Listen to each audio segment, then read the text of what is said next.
Hello দর্শক, আসসালামু আলাইকুম। Welcome back to my channel তুলনাস টিউব। এখন কিন্তু প্রচুর পরিমাণে বড়ি পাওয়া যাচ্ছে এবং আজকে আমি কাঁচা বড়ই দিয়ে এমন একটা আচারের রেসিপি আপনাদের সাথে শেয়ার করব, যে আচারটা আপনারা চাইলে কোথাও কিনতে পাবেন না এবং তৈরি করাটাও সবাই জানে না। সম্পূর্ণ নতুন একটি আচারের রেসিপি শেয়ার করতে যাচ্ছি এবং এই আচারটা কিন্তু আপনারা চাইলে 1 বছরেরও বেশি সময় ধরে সংরক্ষণ করতে পারবেন। আমি সবগুলো টিপস আপনাদের সাথে শেয়ার করব।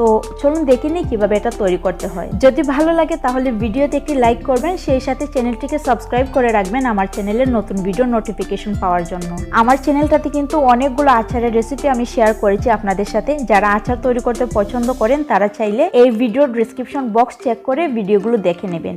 এছাড়াও আমি আই বাটনে এর লিঙ্কটা দিয়ে দেবো, আপনারা ক্লিক করে দেখে নিতে পারবেন। এই আচারটা তৈরি করার জন্য আমি 2 কেজি পরিমাণে বড়ই নিয়েছি।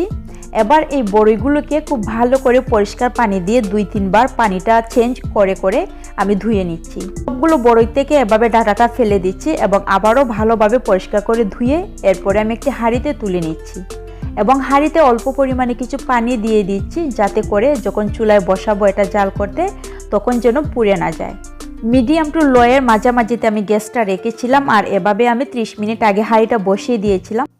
এবার দেখুন বড়ইগুলো গলে কিন্তু অনেকটা পানি বের হয়েছে এবং এই বড়ই কিন্তু ভিতর থেকে কিন্তু সফট হয়ে গিয়েছে। এবার আমি পটেটো ম্যাশারের সাহায্যে এটাকে একটু ফাটিয়ে দেব, এতে করে যদি শক্ত কোনো বড়ই থেকে থাকে সেগুলো কিন্তু ভেঙে যাবে।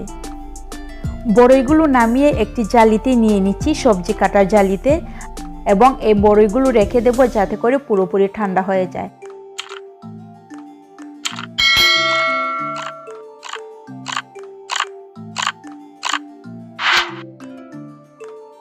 ঠান্ডা হওয়ার পরে এর শাঁসটা আমি আলাদা করব। একদমই ঘষে ঘষে হাত দিয়ে যতটা সম্ভব বড়ই থেকে শাঁসটা আপনারা আলাদা করে নেবেন। শাঁসটা আলাদা করে নেওয়ার পরে বড়ইয়ের যে খোসাটা বের হবে সেটা আমি ফেলে দেব না। একটি প্লেটে নিয়ে নিচ্ছি এবং এটা আমি রোদে শুকিয়ে ব্লেন্ডার করে তারপরে আমার আচার তৈরিতে ইউজ করব। এদিকে আমার বড়ইয়ের শাঁসটা আলাদা করা হয়ে গিয়েছে, এবার একত্রিত করে নিচ্ছি। এবার এই বড়ইয়ের শাঁসটা আমি 3 থেকে 4 দিন রোদ দিয়ে শুকিয়ে নেব, এতে করে কিন্তু এই বড়ইয়ের শাঁসটা একদম শুকিয়ে অনেকটা শক্ত হয়ে যাবে। এখানে বড়ইয়ের শাঁসটা আমি শুকিয়ে নিয়েছি আর আমার 5 দিন সময় লেগেছে এটা শুকাতে। এদিকে বড়ইয়ের যে খোসাটা আমি রোদে দিয়েছিলাম সেটাও শুকিয়ে একদম শক্ত হয়ে গিয়েছে।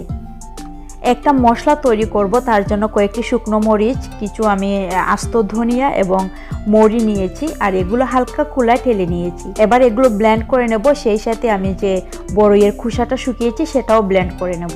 এখানে 2 টেবিল চামচের মতো সরিষার তেল দিয়ে দিয়েছি আমি একটি কড়াইয়ে। তেলটা যখন গরম হয়ে যাবে তখন আমি দিয়ে দেব 2টি রসুন। এখানে আমি 2টি বড় রসুন আধা ভাঙা করে আমি কুটনিতে কুটে নিয়েছি। পরিমাণ মতন কিছু লবণ দিয়ে দিচ্ছি। দিয়ে দিচ্ছি কিছু মরিচের গুঁড়া এবং ধনিয়া গুঁড়া। এখানে ঝালটা কম বেশি হতে পারে, আপনার পছন্দ মতো দিয়ে দেবেন। এখানে দিয়ে দিচ্ছি কিছু সরিষা পেস্ট। সবগুলো মশলা যখন কষানো হয়ে যাবে তখন আমি দিয়ে দেব পরিমাণ মতো গুড়। গুড়ের পরিবর্তে চাইলে আপনি এখানে চিনিটাও ব্যবহার করতে পারেন। দিয়ে দিচ্ছি ব্লেন্ড করে রাখা সেই বড়ইয়ের খোসা।